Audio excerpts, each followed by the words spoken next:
Duto Realty is a homegrown business with an eye for getting the job done right. From football games to Sunday school and everything in between, these ladies care about our community and the people in it. Helping buyers and sellers in all of Florida with all types of transactions, including residential, commercial, farm, or vacant land. They do it all. They even offer auction services and sellouts to always get the job done right.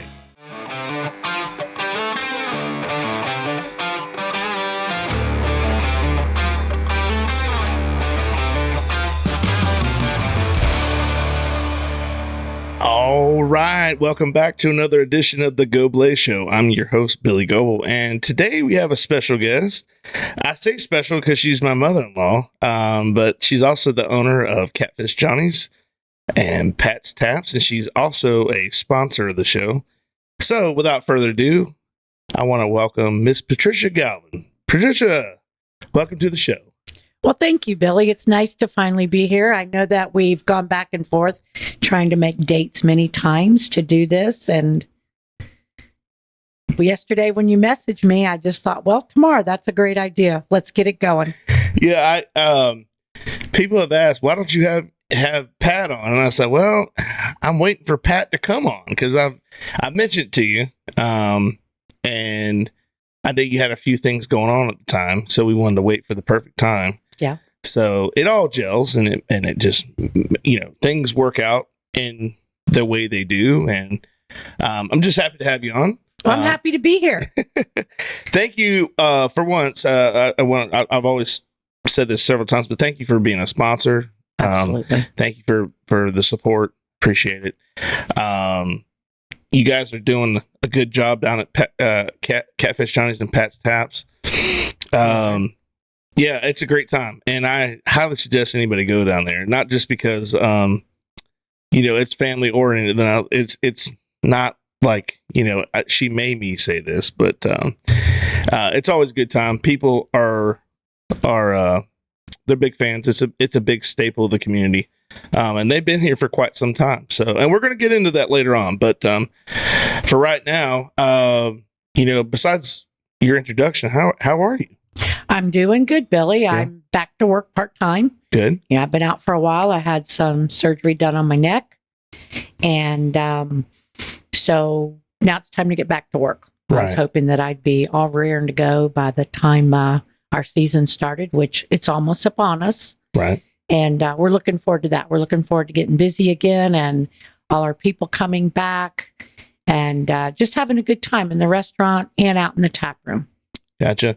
Yeah, and for those who don't know, Pat's Taps is a new tap room. It's been out for 2 years now. Just correct, 2 years, right? Yes, it's 2 years. Right, 2 years.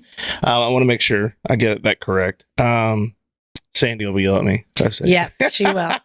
Night manager saying, I'm kidding. That Sandy and Nicole are her daughters, and I am married to Nicole. So that's what I mean by in the family.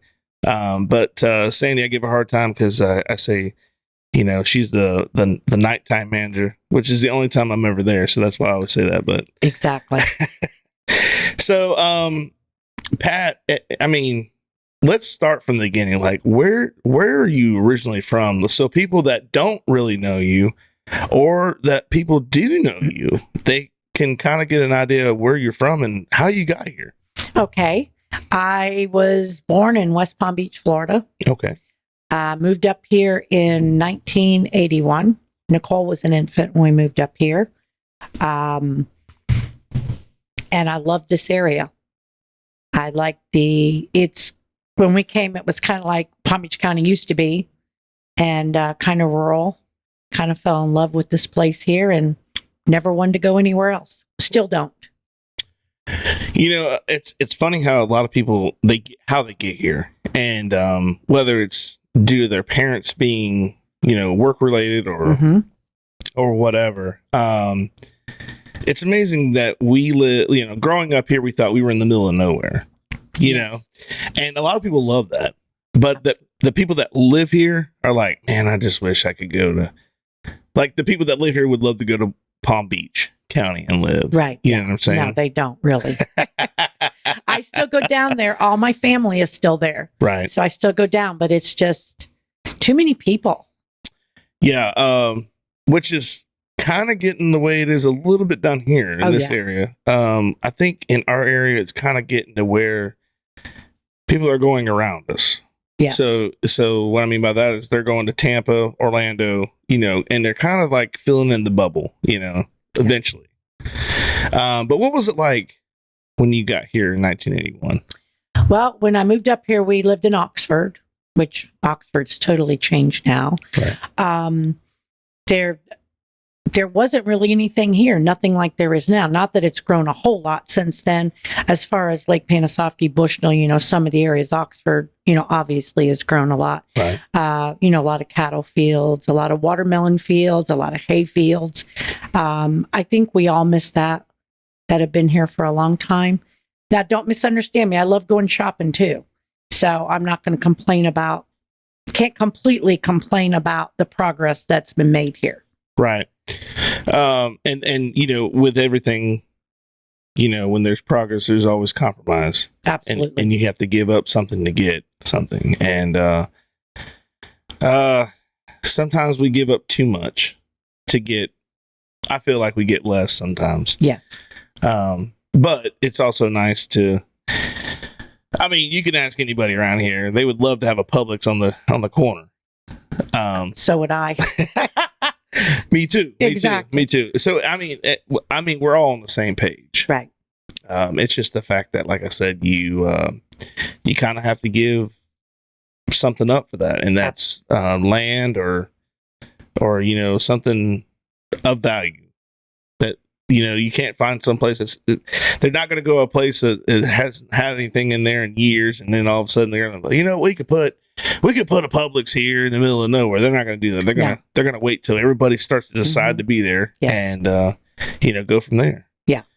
So, tell us about how you started Catfish Johnny's, because we are celebrating the 35th year, correct? The start of our 35th year. Yes. Start of the 35th year. Yes. We opened it in 1990. 1990. Yes. Okay. So prior to the restaurant, I owned a real estate office. I was a real estate broker for many years. Johnny also worked in the real estate business with me.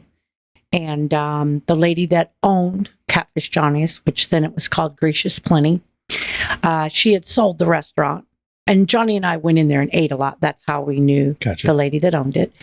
And the closing fell through at the table. Whoever was financing it, the financing fell through and the buyer had to walk out. So she came down to the restaurant. She came down to the real estate office and asked Johnny and I if we would take over the restaurant. Why didn't we buy it? Well, Johnny had been in the restaurant business before. I had not. He had, and he said, "That's a crazy idea." I thought it was a great idea because I had never done anything like that. And for me, it sounded exciting to own a restaurant. So after back and forth, we decided we didn't buy it immediately. We took a 2-year lease with option to buy. And then at the end of the 2 years, we actually bought it. So that's how we ended up with Catfish Johnny's. Is the exterior of your home or business covered in dirt, mildew, or mold? Driveway or walkway stained? Pressure King can make your siding, deck, vents, and concrete look new again with no damage. Pressure King has cleaned the exterior of houses and businesses all over Sumter County area. Usually it takes less than a day and costs less than you would expect. Call AJ at 352-457-7209. Gotcha. And Johnny had always, loved gators, catfish, all that. And we just thought Catfish Johnny's sounded like a great name for it. Now, when you took over the lease, or per se, like the lease to own type deal, did y'all change the name then, or did you wait till you actually officially bought it? We changed it as soon as we took possession. Gotcha. Correct. Yes, we did. Okay. Well, I've always wondered how you got that name. Yes. It sounds, like okay, there's Catfish, and then his name was Johnny. Right. It's pretty much cut and dry, but sometimes there's always people ask me, well, how did I get the name The Goblay Show? Right. And I have to go into that ordeal and tell them how I came up with this idea and blah, blah, blah. So people are, things are different, but... and that became Johnny's identity, Catfish Johnny. Yes. Because for those who don't know, Johnny was a singer. Yes. And also, I want to throw out, he was a Vietnam vet. And, yes, he was 10 years in the Navy. 10 years in the Navy. Okay. Yes, he was. See, I never knew what, after, even been in the family for 5 years per se, I've never really heard, or maybe it just didn't register what branch of the military he was in. Yeah. Maybe I just assumed he was a branch, and I never really knew officially he was Navy. So yes, he was. He was during the Vietnam era. And then when he got out after 10 years, he went back over for 18 months and did a USO tour over there, singing his music. You bringing up the music. Yeah. That's one of the things he was really proud of. Yeah, no doubt. That's definitely something that, he knows how to relate to those guys because he's been there. Absolutely. You get people that have never been somewhere and they go, they send these guys over there to do the troops thing. And they've never been in that situation, so that he kind of could relate to everybody there. Yes, he could. Yes, he could. I keep saying absolutely. I don't know why. Nicole's going to make fun of me on that. So moving on, you guys purchased the building and the restaurant. What was it like in 1990 at Catfish Johnny's? Because I was 8 years old then, so okay. I don't remember the first time I ever went to Catfish Johnny's. It had to be much later in life because my mom and dad, they're gonna be like, why do you always tell people this? But we never really we would go to Leesburg a lot. Leesburg was happening. It was the spot. That was the city. That was the city. Exactly. Right. Yes. So you would always go. They had the mall. They had every Saturday night. It seemed like as a kid growing up, every Saturday night we were at the mall. Yeah, I get that. Yeah. There was nowhere else to go. No, there really wasn't. Really wasn't. Yeah. So a lot of the mom and pop stores or restaurants, we didn't really venture out to those growing up. Like my mom would go to my mom and dad. Their spot was the Dinner Bell over in Lady Lake. Yes. That was their date spot back in the day. Yeah, that was very popular restaurant. Right. Very, yes. So that's pretty much, besides, there's a couple of chains we used to go. We used to go to Cedar River and stuff like that. But other than that, there were times where there was restaurants I didn't really experience until I was like in high school, but because I went by myself or with friends. We never went when I was a kid, No, people back didn't go out to eat a lot like we do now. All the time we're going out to eat. But yeah, and you got to remember then when we opened in 1990, there was no Facebook, there was no social media. Right. So it was all word of mouth. And Johnny, he sat with every person that came in that restaurant. And that's kind of how you had to do your advertising back then, because they would tell their friends, Catfish Johnny that owns it, he came and sat with us. Well, then they'd bring their friends back to meet Johnny. And, that just that was our social media back then. Right. Yeah. I think it's important that people, I'm sure there's a lot of people out there that probably don't really even care about this, but I think it's important when you go to a restaurant, and I'm just not even saying this because you're here in my presence, but when you go to a restaurant, they're going to see you and you're the owner. Like how many times have you been in a restaurant and you always see the owner there? I've hardly ever not seen. Anymore. Not anymore. No. So you kind of keep that old, I won't say old, but like an old school tradition type deal where if there was a diner or some kind of establishment, that person was there, all the time. They were. That was Johnny and I. We lived that place every day. We were in there. Yes. Yeah, I've heard stories from Nicole saying she almost pretty much slept there every night, almost like, until she could go to bed. It was late. You guys would take her home, and she's like, "Yeah, I had a little cot in the back." She did. Yeah, she had a little bedroom in the back because she came there every day after school. Right. We worked long hours then. Right. And we usually carried her home. She was sound asleep. Yeah. And on busy nights when she was like 9 years old, she ran the cash register.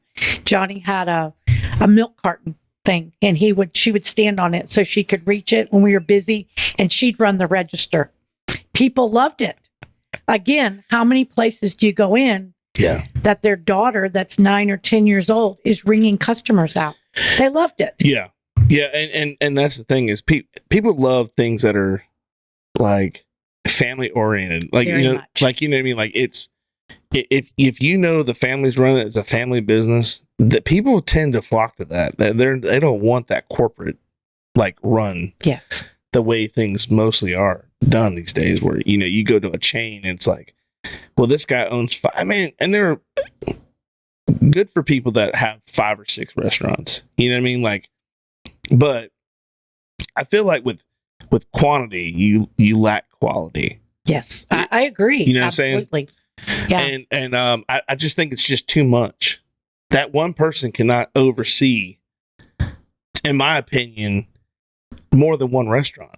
I mean, because you're making that special. It's your baby. Yeah, and it should be. Right. I mean, I'm not saying, the franchises and people that do, they make a lot more money than I do. Right. But I would rather, like you said, have the personal touch to my restaurant. And that's how Johnny always was too. Right. Promotional consideration paid for by the following. Webster Ace Hardware and Farm Supply are generous sponsors for today's podcast. They have been a family-owned business for 27 years. This helpful hardware store sells items such as archery, Ariat clothing and boots, Wrangler jeans, case knives, Hammond's candies, and live fishing wear. They also have a full selection of hardware, RV supply, propane, Ben Moore, Royal & Clark, and Kenningston paints. You need a barn or fencing job done? Custom barn kits and roofing metal are provided at your local Ace Hardware store. What about a new grill for the yard? Traeger, Big Green Egg, Weber, and Blackstone are found here, along with all the accessories to go with them. Stock up your workshop with DeWalt, Milwaukee, or Craftsman tools. They got you covered. Remember to go to ace.com to shop their entire line to have items shipped directly to the store. So going back to when you first opened in 1990, obviously the Party Barn, which is now the tap room, did not exist. You had just the restaurant, correct? Correct. Okay. Yes. And you guys were open for breakfast. We back were in the day. open breakfast, lunch, and dinner the first 4 years. Gotcha. That was a killer because we were there all those hours, 7 days a week. And it got to be too much. So when we started our 5th year, we went to just lunch and dinner, and we were closed on Sundays at that time. Gotcha. You could only work so hard. Well, yeah. That's what I'm saying. Like that's what I'm saying about people that they spread themselves out too thin, then you lose that quality. But you can also overdo yourself by focusing, like you said, you've got breakfast, lunch, and dinner. You're there 12, 15 hours a day. Yeah.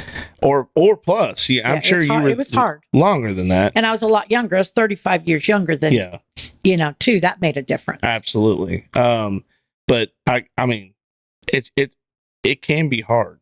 So I get that.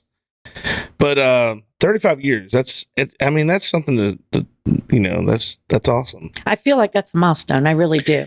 I don't think there's many restaurants or businesses that people, Right. not that there isn't, but I don't think there's a lot of us that Right. 35 years later, we're still going strong. Right. And I've heard of other restaurants and stuff. Like there's one in Lake County.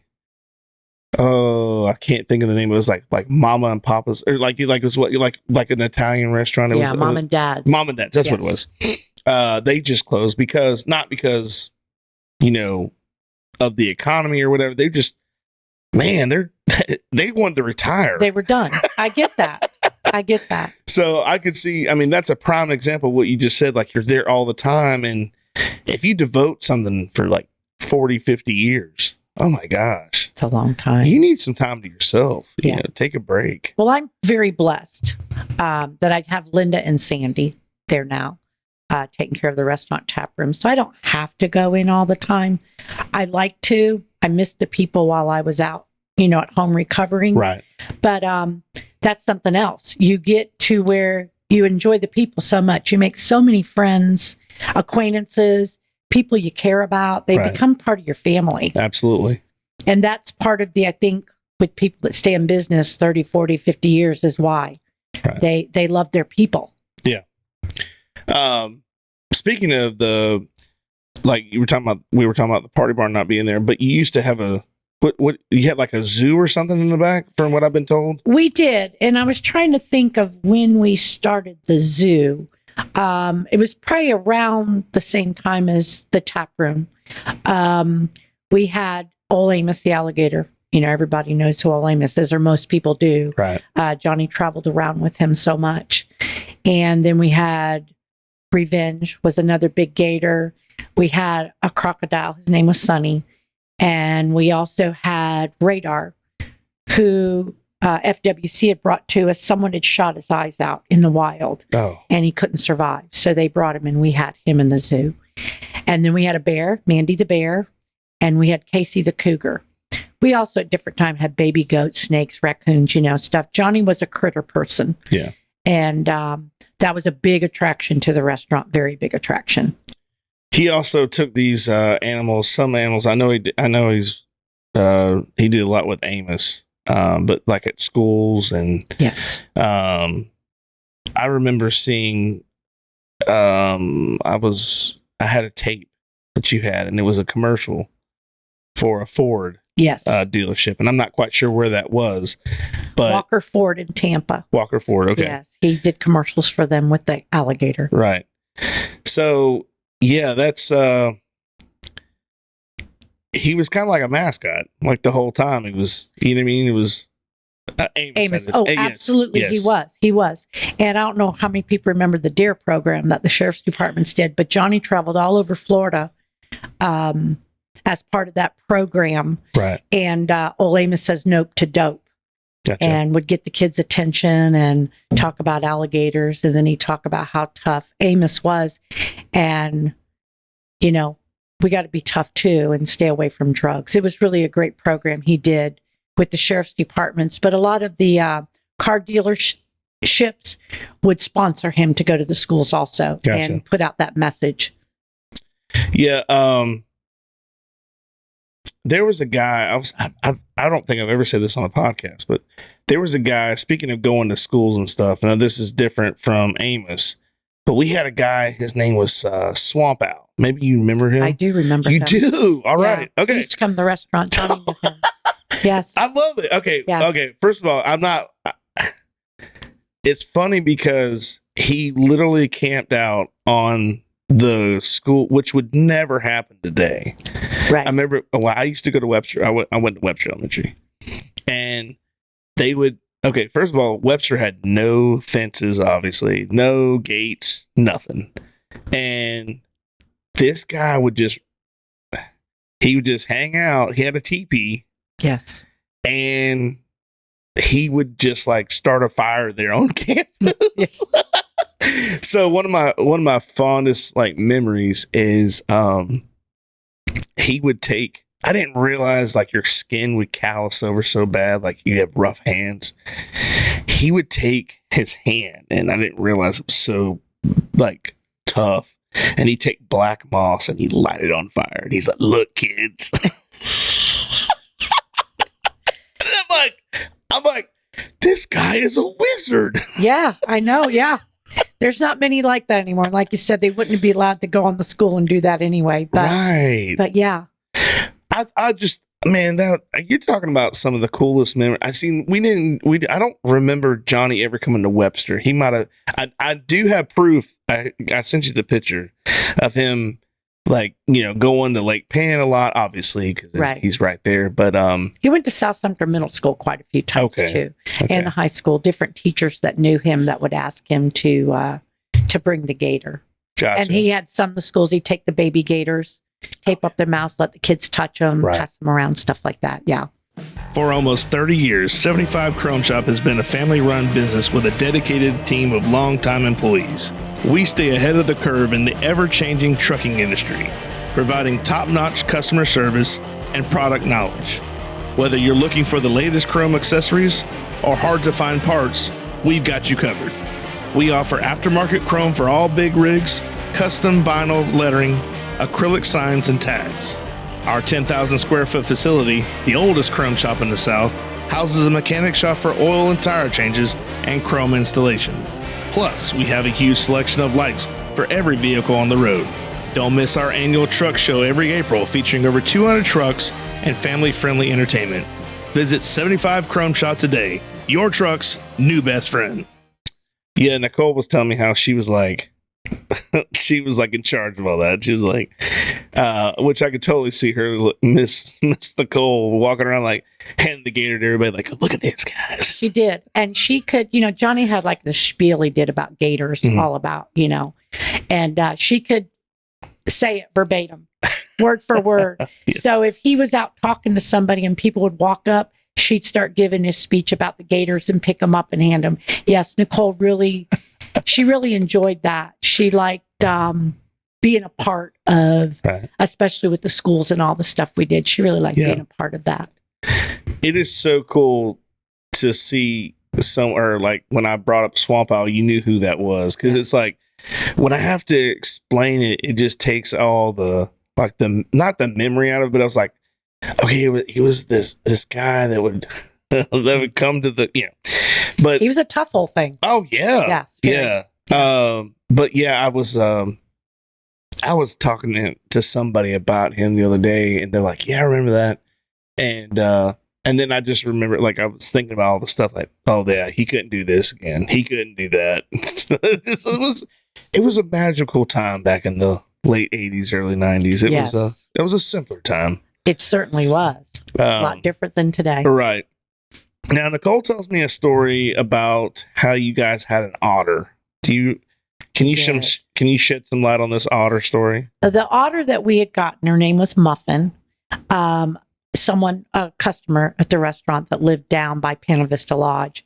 A mother otter had a baby up under their house, and the mother was dead. How that happened, I don't know, but Gotcha. she called and asked Johnny if he would come get the baby otter. And we kept her at the restaurant too for a while. We had a small swimming pool that she lived in, and Johnny threw her fish and stuff. She became quite a handful though up there. So we finally had to take her home because they get to where they want to bite and nip at people, So that's kind of a responsibility. So we took her out to the house, and she lived at our house for a long time. Right. Nicole remembers all that with her. And then Lowry Park Zoo took her. Oh, okay. Yes. Okay. It was just she got too big, and we just couldn't, Gotcha. Really keep up with her. And we had the creek back there behind the house. Johnny was worried about her going down there and then, not be able to find her. So, yes, Right. he talked to some people at Lowry Park Zoo, and that's where we took her. Oh, that's cool. Uh-huh. That's cool to have an association with something like, because I love Lowry Park. It's such a Yes. great little zoo. Right. I don't know if she'd still be alive or not. No. now. I don't know how long otters live, to tell you the truth. Yeah, it would probably be a slim chance, but it's still cool to know that that's where she was, Yes. and she was taken good care of.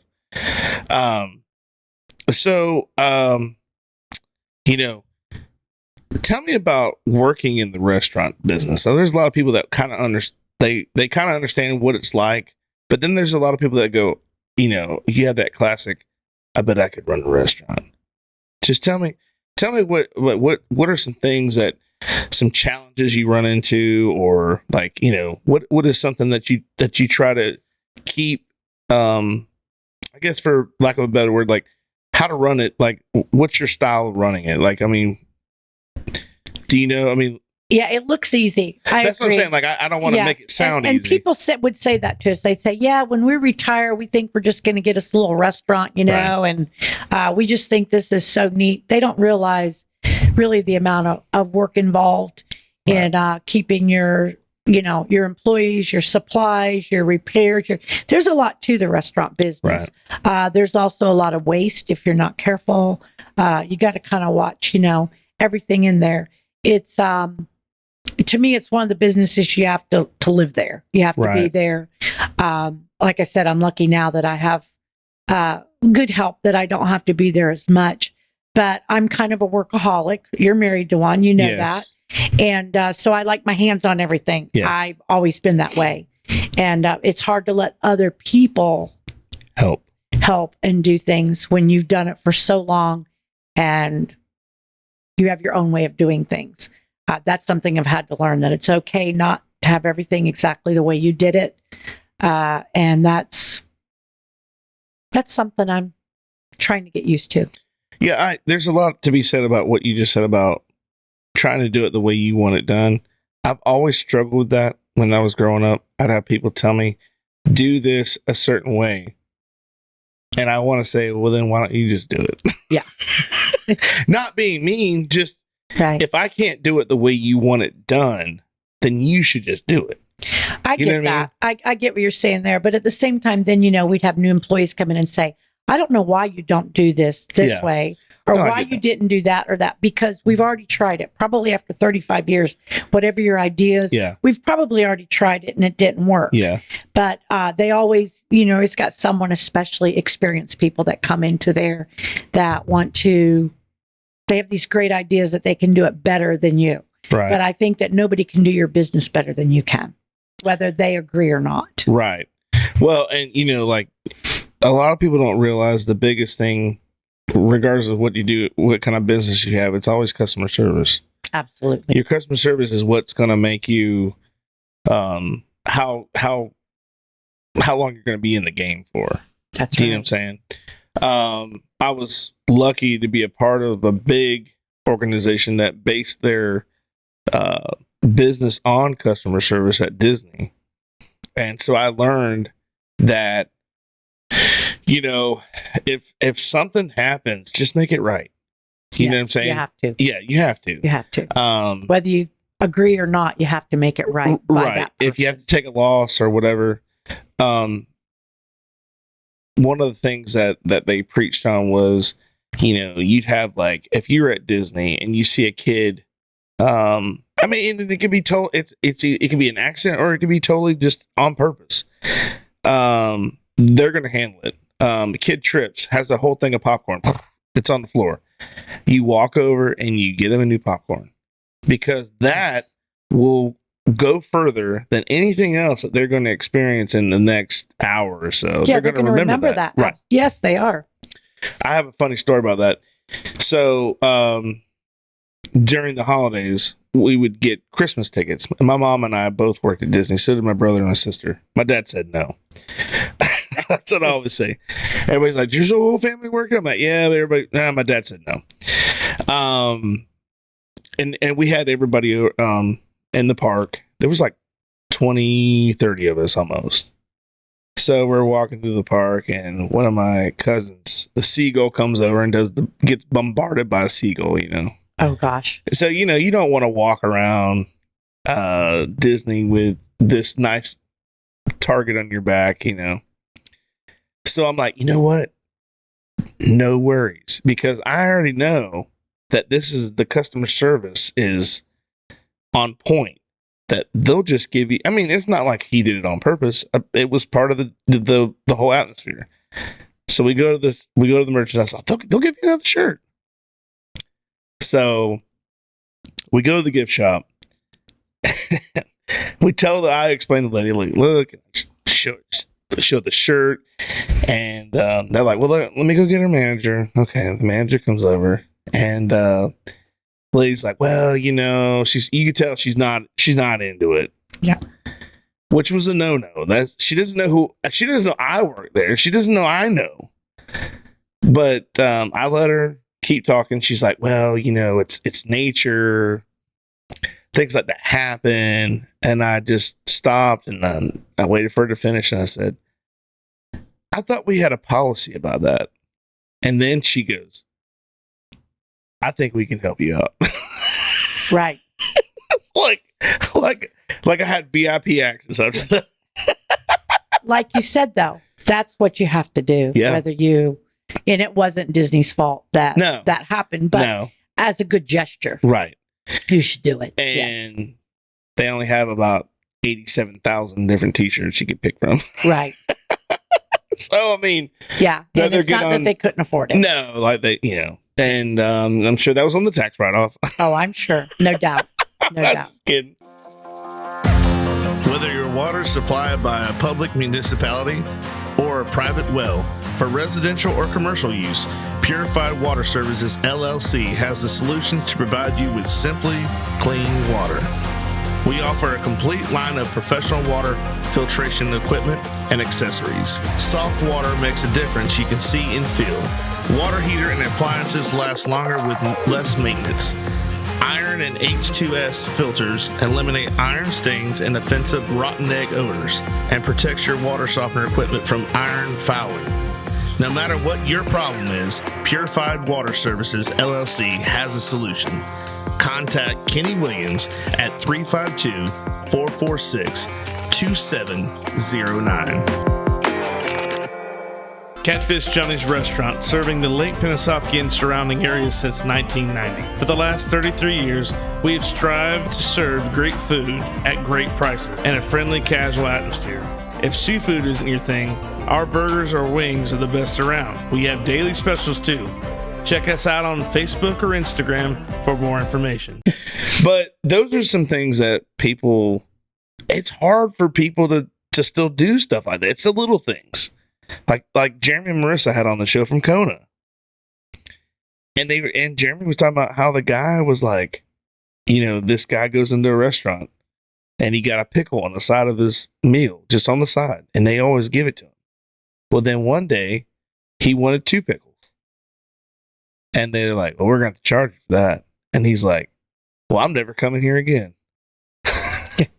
And the point of the gesture was, give him the freaking pickle. Yeah.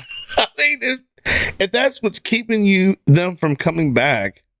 Something small like that. Right. I mean, you got to remember that, and people say stuff and they don't understand that I don't get anything for free.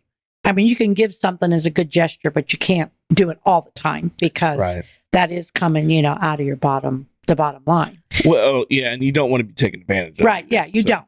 And then, then you have the person, and then he brings his friend in, and they both want 2 pickles. Yep. Sometimes it kind of snowballs. Right. Too. But yeah, when you can do stuff like that, you should. It's just good business. Yeah, I think, like I said, I think there's a lack of. We've got so in with the digital world that's coming and taking over. Yeah, I think we've gone not as social.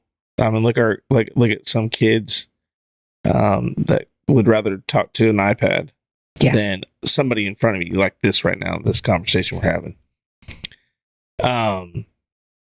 It's only going to get progressively.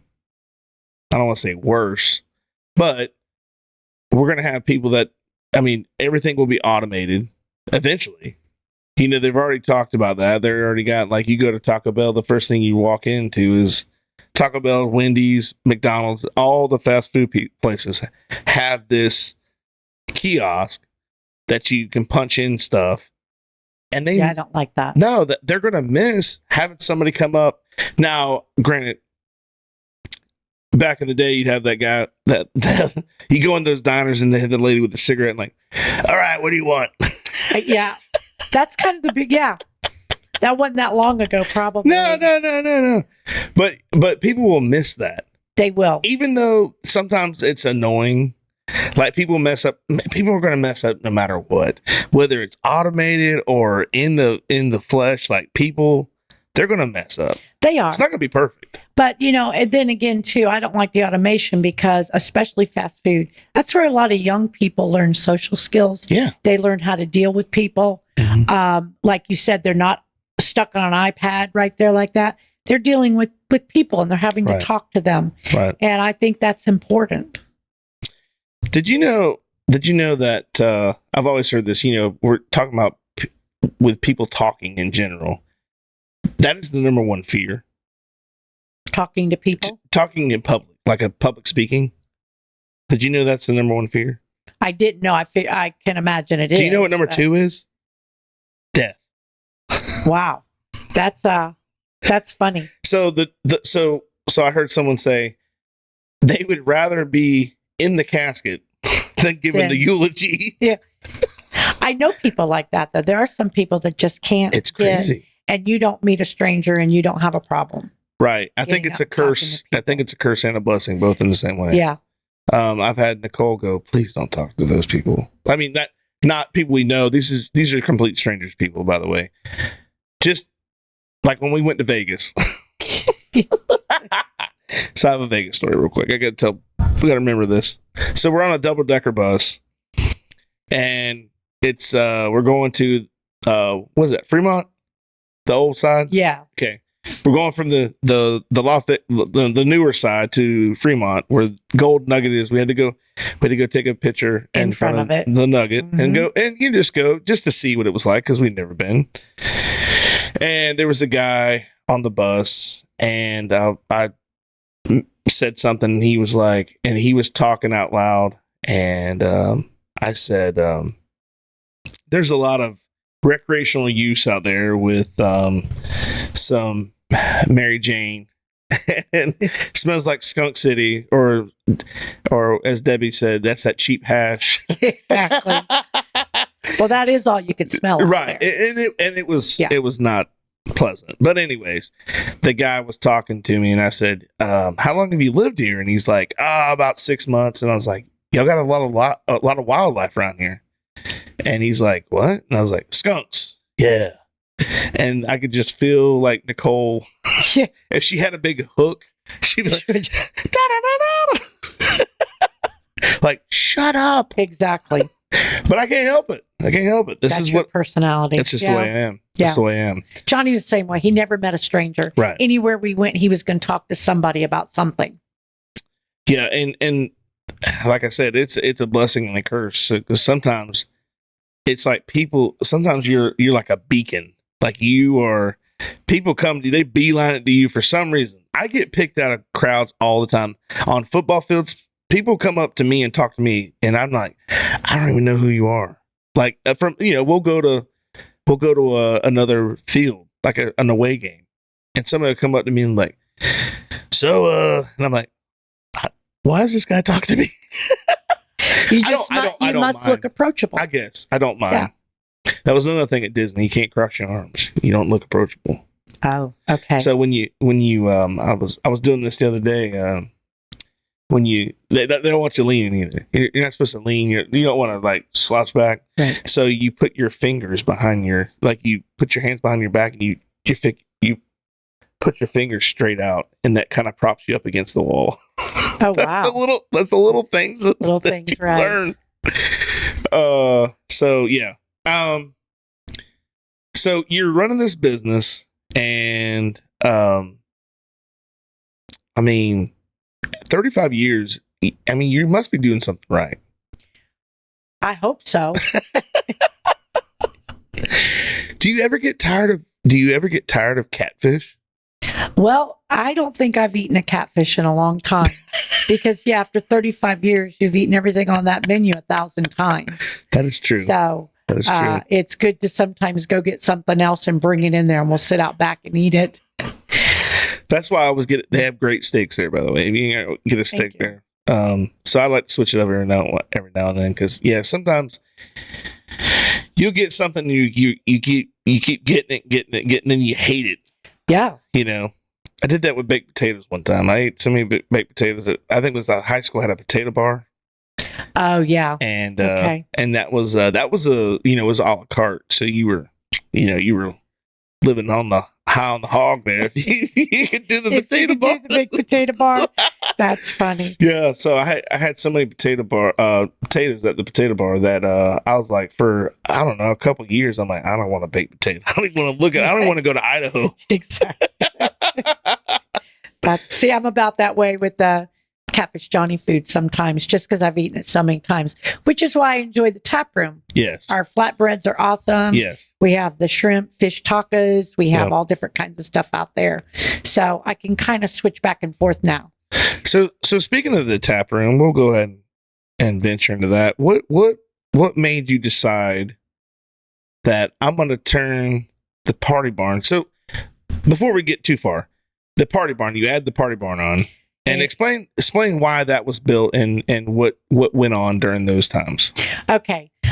Originally, when we bought the restaurant, you'd asked me earlier, we bought the restaurant. It was just on one lot. So there wasn't much parking space other than right up against the building and in the front. So then we had decided we wanted to expand some. So we bought the property on the west side, and then we brought 2 more lots on the east side that's how it all started. But Johnny loved his country music. Right. Tuesdays, which were a slow day back then, he started playing music in the restaurant on Tuesdays. He would just sit with his guitar, flat top, just playing music. And it got to where people were coming in on Tuesdays. So then we had to move it outside. We'd play out in the parking lot. And that's when he decided, well, you know what? I need a place to play. And that was the thought for the party barn. So Johnny and Steve and some very good friends built the party barn. We finished it in 1995. It was a couple year to do it because we did a little bit at a time, right? As we could afford to build it. So, and that's when Johnny's Jams really started going. And that was the beginning of the Catfish Johnny Jams. Johnny loved to play music. He loved to entertain people. And that's what that was. That was his own place to do what he wanted. We had a lot of Nashville stars come in and do shows there.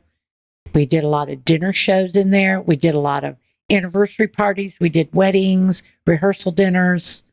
We did a lot out there in the party barn. I was going to say, to piggyback on when you said the Nashville stars. Yes. If you haven't been to Catfish Johnny's and you go in around the side and there's the bigger dining room in the back, it's got all these pictures of I'm guessing that those are the people that have visited, and yes, many of them have been there, or Johnny played with them in previous years. Gotcha. Right. There are a bunch of like star power, I'll say. Yes. There was. And one of the guys that I was so jealous that he got to meet was Jerry Reed. I would have loved to have seen Jerry Reed play in real life, like in his prime. You know what I mean? Absolutely. Yes. Yes. I mean, even in his later years, I would have loved to have seen him. But that man he could play the guitar. Yes, he sure could. Yeah. Johnny went out up to Tennessee several times and went fishing with Jerry. Yeah. And those were special memories for Johnny. Yeah. And of course, Jerry Reed was part of the Smoking the Bandit series, which loved Smoking, which they say that is, I think Billy Bob Thornton said that it was a documentary. In the South, that was considered a documentary. That's funny. Yeah, no, I had gotten to talk to Johnny a few times, and I expressed, I was like, man, that must have been really cool to be a part of something like that. And he was just like, you could tell how proud he was about the whole thing. He sure was. So after the party barn, you get this idea that you're going to open this tap room. I mean, was it something that you just thought, like you woke up and you thought about this, or something that was like a progressive thing where you're like, you know what, we could really do a little extra out here as far as like, giving people extra seating and stuff like that. Not the party barn had seats and stuff, but yeah, you could put up quite a few people in the party barn, but kind of making it almost like a boardwalk and baseball. You know what I mean? Like a two separate, there's two things, or circus. Remember boardwalk and baseball and Circus World? Right. They coexisted. They were in the same area. Yeah, because the party barn was actually really part of Catfish Johnny's. Right. Tap room is a separate entity. Right. But what happened with that was in 2020, when COVID hit, Johnny had been doing his jams out there. I think he had just started his 29th year that year. And in March, when the governor, said, shut down, we had to shut down the jams. Gotcha. They were shut down all of 2020 and, even into 2020. And then 2021 is when Johnny got sick and passed away that year. Gotcha. So then it sat empty again, the rest of that year and then part of 2022. And it was like I had lost half the income of the restaurant, basically, because with all the parties we did, and the jams, that was income for the restaurant. So Sandy and Eric, my daughter Sandy and son-in-law Eric, they love craft beer. They've traveled all over to all the breweries and everything, which we have too. Everywhere we go, we look for a brewery, that. So that was kind of their idea, but they wanted to keep it like the party barn was, a place where friends gather. That was a big thing for Johnny. Right. where people gather and have a good time, whether it's family, friends, or whatever. And that's kind of how the tap room was born. We wanted a place where people could come have a good craft beer. You know, we have craft beer that nobody else has. We do, a lot of them have the same ones. Ours are very different. We try to get in craft beers that nobody else has. You're our trivia, name that tune, bingo person. People love that also. They want to go someplace they can just have a good time. And that's what our whole thought was with Pat's Taps. Right. Just a place, and it's family friendly. We don't get drunk in there. We don't raise heck. You know, we want you to be able to bring your family in and enjoy whatever we're doing in there. And, you know, we have music on the weekends. We have our cornhole tournaments on Thursday nights. Those have been very successful. So, yeah, that's how all that came about. Was we needed to do something, and you know, you helped us build that and put that all together. Also, that was really a family effort on everyone's. You know, Dalton, my grandson, built the bar out there, and him and Eric did so much of that. And I remember you put 60 chairs together in under 60 minutes. That's Is that right. what it was? That's right. That was, you bet me you could do it. Don't know how safe it was. I would say if anybody falls off or the chair collapses, they're going to have to blame Billy for that. Thanks for watching part 1 of this 2-part podcast. Check out full episodes on YouTube and Spotify.